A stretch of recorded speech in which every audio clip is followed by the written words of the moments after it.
kuri Ezobu.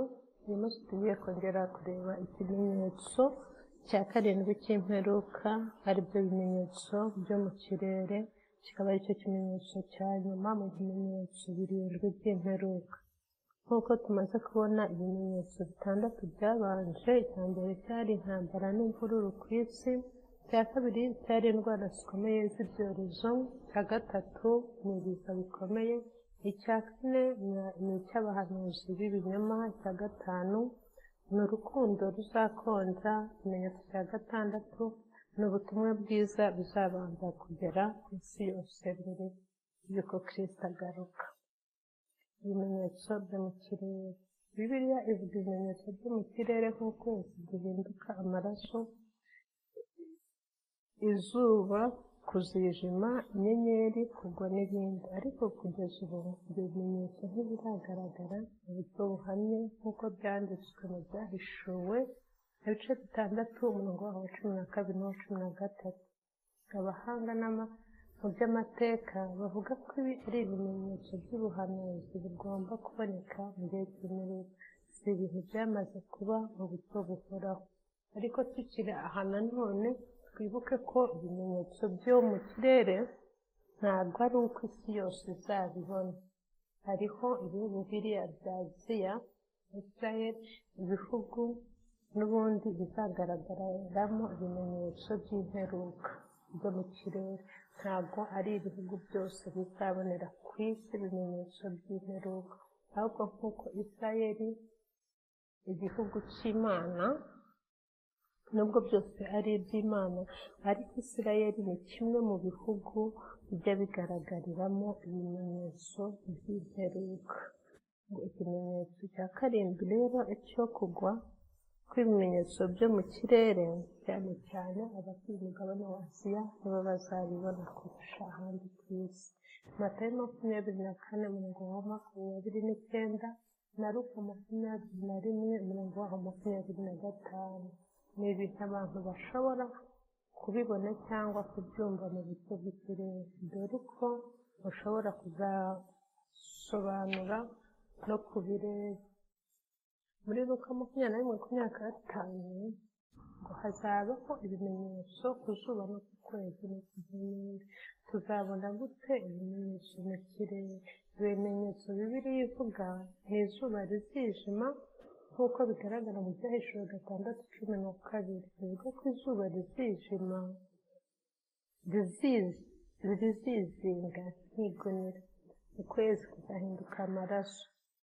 Bibiliya ivuga ko ukwezi kose kuzahinduka amaraso.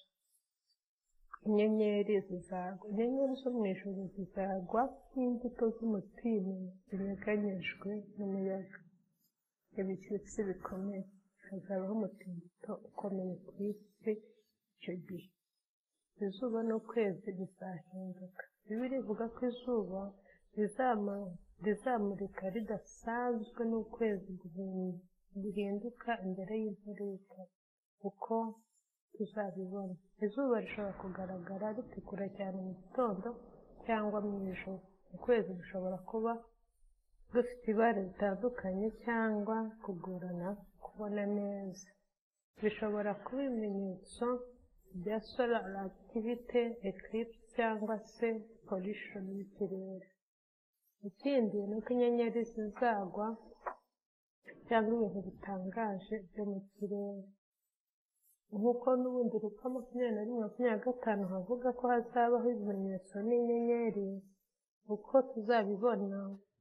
Meteor showers, inyenyeri zizagwa zikabije cyane mu buryo zishobora kugaragara ku isi yose. Izuba cyangwa ukwezi bishobora kugaragara mu buryo budasanzwe. Ibiza by'ikirere n'imiyaga ikaze, inkubi n'imvura cyangwa amasasu y'imvura. Inkubi zikomeye cyangwa imyuzure ishobora kuba ibimenyetso by'imihindagurikire y'ikirere.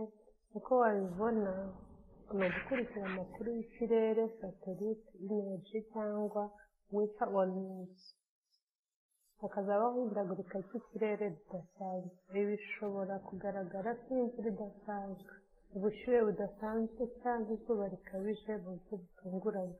Bibiliya ishobora kubisobanura nk'ibimenyetso ku zuba, ku kwezi no ku nyenyeri. Ubundi buryo bwa nyuma dushobora kubibonamo ni uburyo bwo kubyitegereza mu buzima bwa buri munsi, nko kurambika amaso ku bicu, ku zuba no ku kwezi. Ubwo ni igihe tuba tubyitegereza turebayo.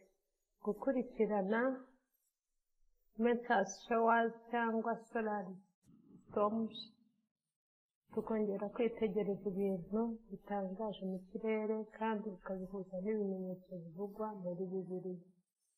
Icyitonderwa ni uko ibimenyetso byo mu kirere si ibintu byo gutinya, ahubwo ni ibimenyetso byo kwitegura kw'imperuka. Abizera basabwa kugumana ubwenge n'umutima mwiza, bakareba ibimenyetso by'inzira yo kongera kwizera no gutegura imperuka bundi bushya.